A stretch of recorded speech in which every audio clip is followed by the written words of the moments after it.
Who will win, Hulk versus Superman?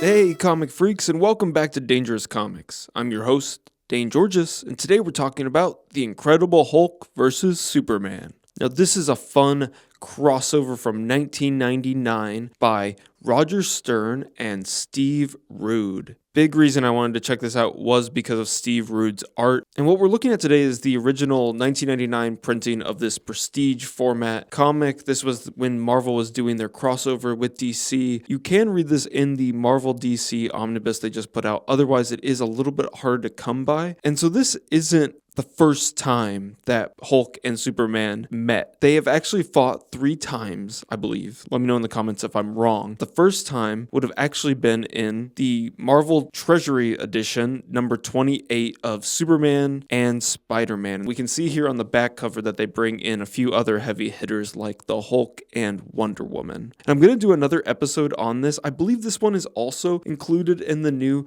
Marvel DC Omnibus, but I don't think it's at full Treasury size. This is a really fun crossover. The art's amazing. Definitely want to check this out and give it its due. So hang on for this crossover for another episode. But today we're looking at the second fight, which was The Incredible Hulk versus Superman. And the third one would have been in Marvel versus DC. Also doing a little bit of a retro story, kind of existing in the silver age of comics. And what really resonates with me on this story is Steve Rude's art and how he's able to pay homage and capture the legacy and style of the artists that established these characters. We definitely are getting a very Jack Kirby specific Hulk. And I love this drawing that Bruce Timm did on the cover of the Essential Hulk Volume 1 of his take on Jack Kirby's Hulk too. Really freaking fantastic. But Steve Rude is definitely drawing on a more Kirby Hulk, that kind of classic monster, while at the same time making his Superman very classic as well and going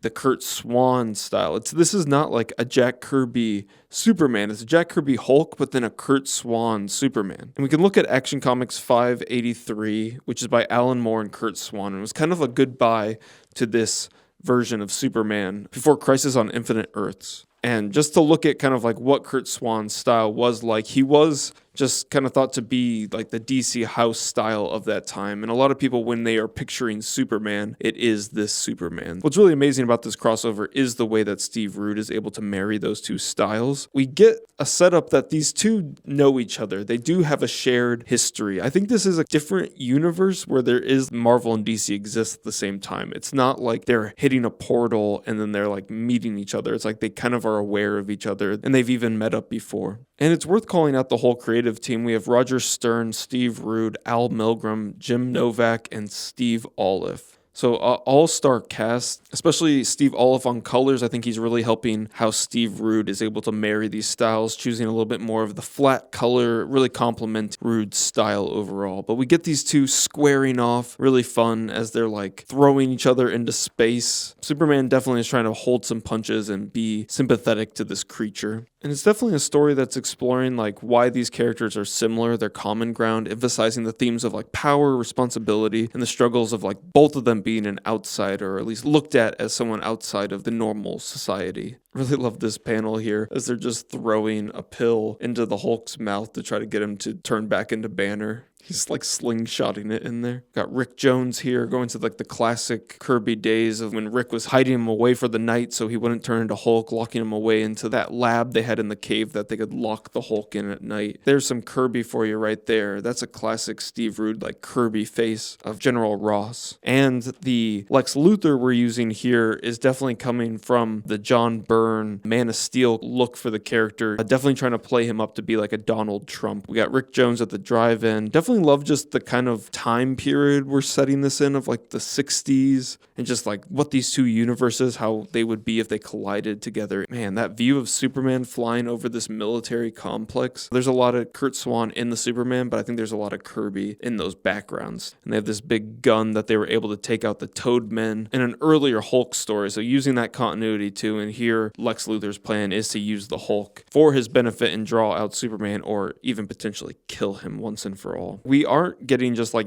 page after page of these two guys fighting. They aren't just brawling. We are looking at them more as humans and a little bit more of a personal story. Another really Kirby looking face. And we see that Hulk is rampaging, but we have Banner here. I feel like a Kirby trope too, or even just a Hulk trope maybe. There's a lot of Hulk android to robots through the years. Lex Luthor made the one in this universe. So we get the kind of classic Hulk versus Hulk. I love that pose of him just lifting that above his head and just how that Hulk is shattering to pieces. Punches him through these mountains, just go boom, boom, boom, boom, boom. So even doing some kind of like classic cartoon storytelling in there. And then Superman picks him up, whirls him above his head, and throws him as he bounces off all these cacti. Really great Kirby locomotion of these characters as they're bouncing around the panels. But then bringing in, I think, what would be a little bit more of a typical Kurt Swan kind of Superman. But pretty fun clash of these two as they're fighting through all these missiles and military stuff. And this is a really fun, crazy panel as Hulk is just on top of this pile of missiles,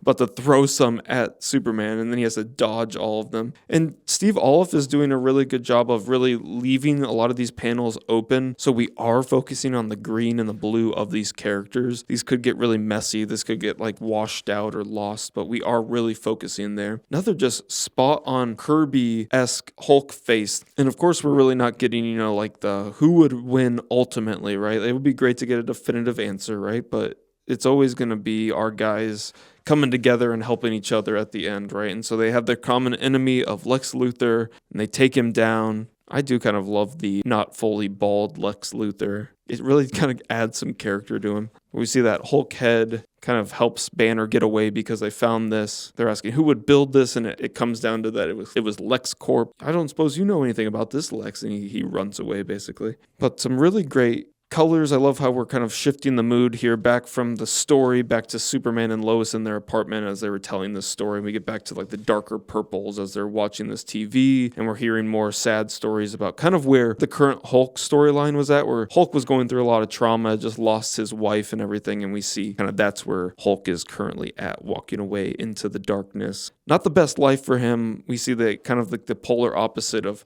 Clark coming home to Lois, so we see how they are a couple here and how Banner has really lost that. So it is really just more of a look at these two characters, looking at their emotional status and how these two really kind of have the same kind of moral compass at the end, even though one is seen as a monster, one is seen as a figure of hope, but they do still have that commonality of being outsiders. And overall, just a great love letter to the 60s, to 60s Marvel, 60s DC, and really just captures like the essence of these characters while also giving us a fun, action-packed story. If you haven't seen this comic before, I hope you've enjoyed looking it through with me. Like I said, you can check out this story in the new Marvel DC Omnibus. I always love checking out these kind of fun intercompany crossovers. I found this at an antique store, so you never know where you'll run across cool comics. And if this episode got you excited to look for new comics, check out comics you haven't seen before, then why not check out some of my comics? I'm a self-published cartoonist, and you can find all my comics at DaneGeorges.com.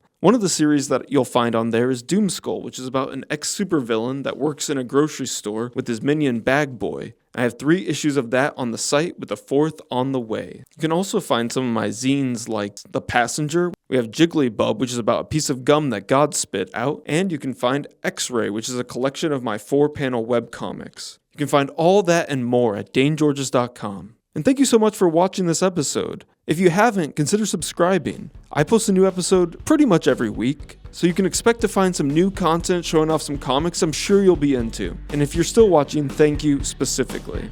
Like you. Thank you. But until next episode, remember to think and read dangerously. See ya.